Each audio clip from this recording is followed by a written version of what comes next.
just have to break me apart into pieces and beam the signal and put me back at the other end.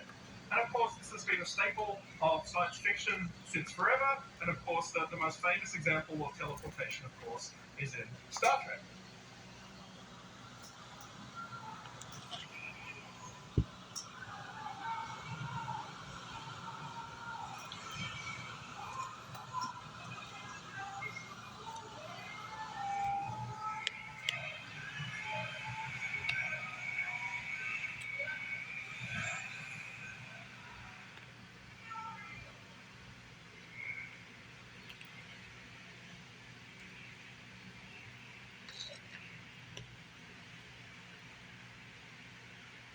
Okay, so in that case, they probably only teleported over a few hundred or a few thousand kilometers, but if it works over a few thousand kilometers, why can't it just work from one star to the other?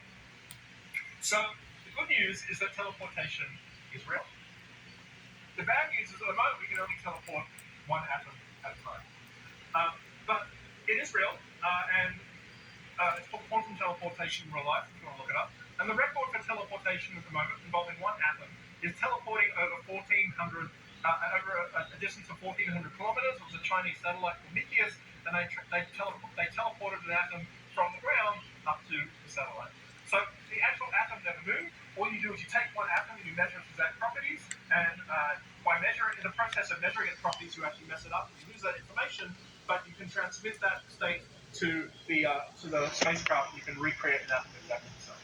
So the atom at the end is indistinguishable from the atom at the beginning for all intents and purposes of teleportation. And it turned out to be really useful. It's really important in cryptography and sending uncrackable signals, which is very important in finance and banking and all the rest of it.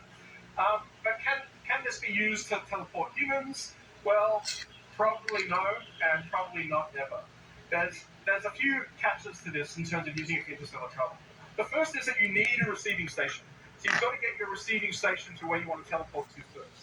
So if you want to visit the nearest star via teleportation, you've got to get the receiving station to the nearest star first, and then you go back on the way to discuss. That has to get there through normal means.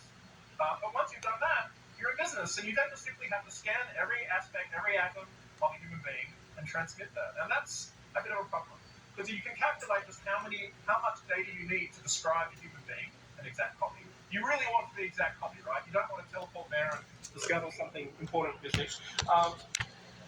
So the amount of data you need to scan one human is 300 million trillion gigabytes. That's 3 with 32 zeros at the end of it, gigabytes. So that's a lot of memory sticks. And then if you work out, well, okay, now you have to transmit with a radio signal. You have to actually send that signal to the star. At the highest data rates that we have at the moment, it would take you 5,000 trillion years to transmit that information, which is 360,000 times the age of the universe. So it would actually be quicker to walk to the nearest star than to teleport. So I'd say there are significant barriers to teleportation. It does not violate the laws of physics. Unbelievably, it doesn't. We can do it.